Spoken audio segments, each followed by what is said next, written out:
What's up, guys? It's Jay, MorninAfterKill, and I'm back here on Destiny, and today we got some brand new news and information coming from a Bungie developer. Now, he was saying that Bungie lamented a few choice mistakes that were made in the first expansion, The Dark Below, and in his post, he makes mention that jumping vendor gear in the tower to level 31 without scaling the Vault of Glass raid gear invalidated a lot of dedicated players' time and effort in trying to reach level 30. And going forward into the future with the next House of Wolves expansion, which should be releasing sometime in March, Bungie said they're going to improve the leveling progression system so there's less barriers between the player and the gear that they're trying to earn. And you can see a small portion of this distribution system at work in Crota's End already, where more gear drops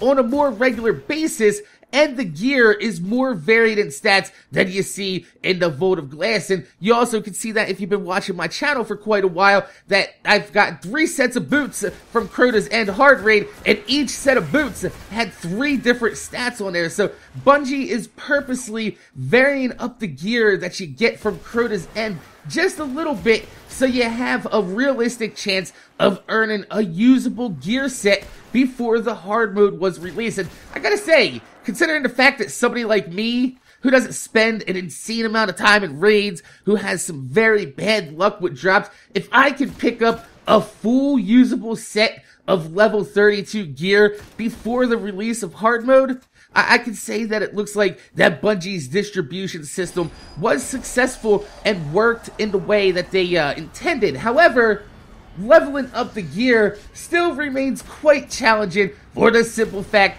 that leveling the gear was placed behind another playable barrier in the form of Radiant Shards, which is another mistake that Bungie developer admits to. Since ultimately Bungie says their goal is to remove as many player gear barriers as possible. Now, we don't know exactly how this is going to be changed in the future, but Bungie did say they don't want to lose Radiant Shards altogether as an economy, since it would once again invalidate progress already made, since, getting Eris Morn to level 4 was quite a bitch, and also, there was a lot of farming for boxes inside of the Crota's End hard mode to try to get all the goddamn shards that you need to get to level 32. So I think the easiest way to go about this would be just to add another difficulty level to each raid as a new expansion comes out, and then scale the raid gear to each level. So say you enter the Vault of Glass on level 30 or 28, since those were the original difficulties. Those raids should carry the gear that would get you to level 30. Since the new expansion came out and there's a new level cap, I think it would be pretty cool if they added in a level 32 Vault of Glass on hard mode, and that would carry gear that would take you to level 32. So when House of Wolves comes out, the new level cap is going to be 34, which means the new hard mode raid is going to be level 35. So when that comes out, they could add in another difficulty to Crota's End hard mode at level 34, which would drop the right level and gear that you need to go into the next raid. And they can make all raids drop and use Radiant Shards. That way, players don't feel like that they wasted their time, getting all these Radiant Shards and energy. And it would make Eris Morn still relevant after the Dark Below DLC is over and everybody moves on to the House of Wolves, and we're all, oh my god, we're on the reef, we're on the asteroid belt, and everybody forgets about poor old Eris sitting there crying black jizz out of her eyes. Ooh, Crota, what did you do to her face? I feel like if they did it this way, though, each raid would become a stepping stone for the next, and it would keep Radiant materials useful, and it would put vendor gear locked at 31 from now on. So you would play the game, get to level 20, then go get your blue gear, get to level 25, 26, bang out some Vanguard strikes to get some, Vanguard marks and leveling up your Vanguard. And then you get your gear, which takes you to level 31. Then you go into the Vault of Glass, you get your level 32 gear, you get your 32 gear, you go to Crota's End, you get your 34 gear, you get your 34 gear, you go to House of Wolves, and you kick ass in the fucking asteroid belt reef, trying to get that level 34, 35. Yeah, I don't know exactly how they're gonna scale that, but I think that would be a good way to keep the raids as a stepping stone for the next expansion pack as it goes along. And I think that would be pretty cool, which it would allow players with the vendor gear to max out at a high enough level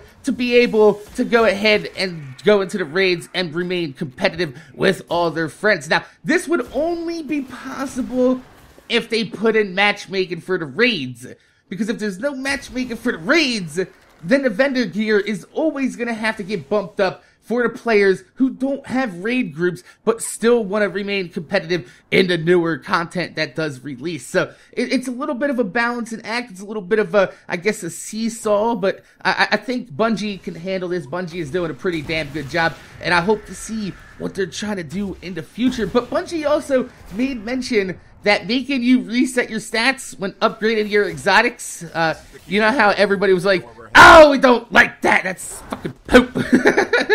Yeah, but Bungie said that they're not going to do that anymore, which I honestly felt it wasn't a big deal upgrading your exotics.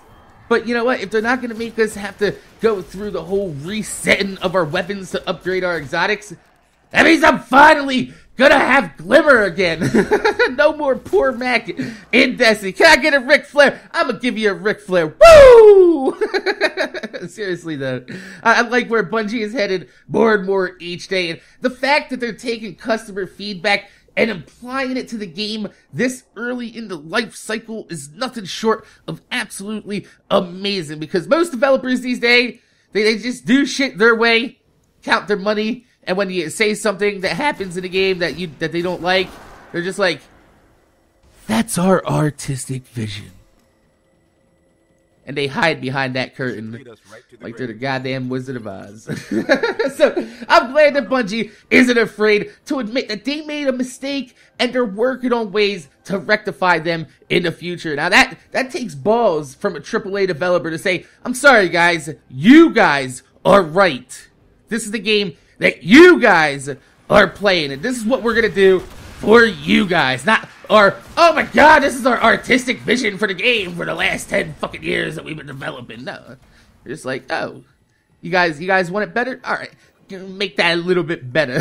So, my name is Jay, MorninAfterKill. I want to thank you guys for watching. Make sure you guys rate, comment, subscribe. If you could leave a thumbs up on the video, I'd highly appreciate it, because it gives me motivation to make more videos for you motherfuckers that watch my motherfucking videos. Tell me in the comment section down below, do you feel like Bungie is making the right choices in Destiny right now and try to change the game up a little bit to make it more accessible for everybody? Or are you just like, no, fuck, I fucking had to grind all the last few months. Everybody has to grind for the next 3 years. So, like I said, my name's Jay, MorninAfterKill. Thanks for watching, and I'm gonna see you guys later.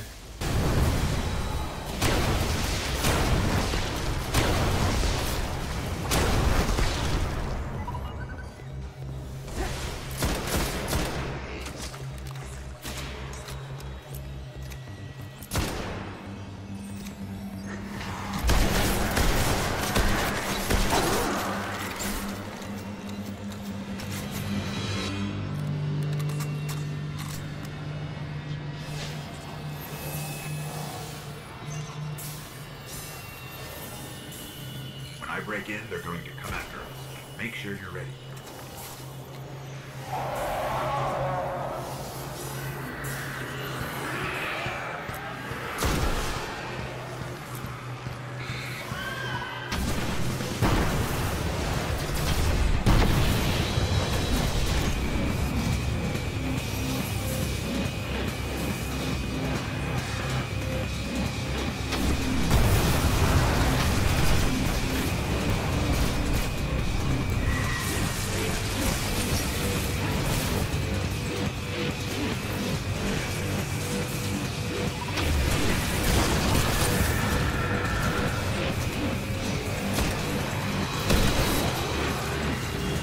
So much. They've broken the Beckett-Stein limit.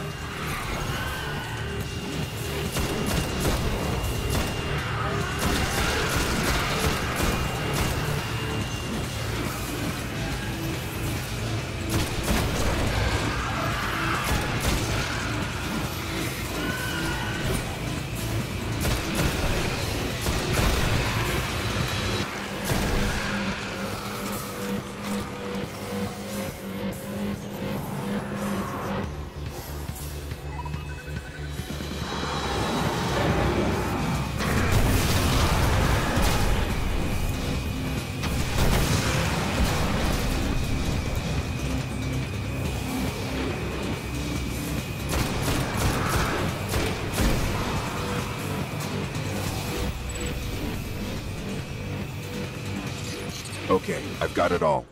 There is unbelievable stuff in here. The Hive have seen thousands of worlds taken by the darkness, and they've been seeding Earth for centuries, waiting for their gods to return. I'll warn the city. Let's get out of here.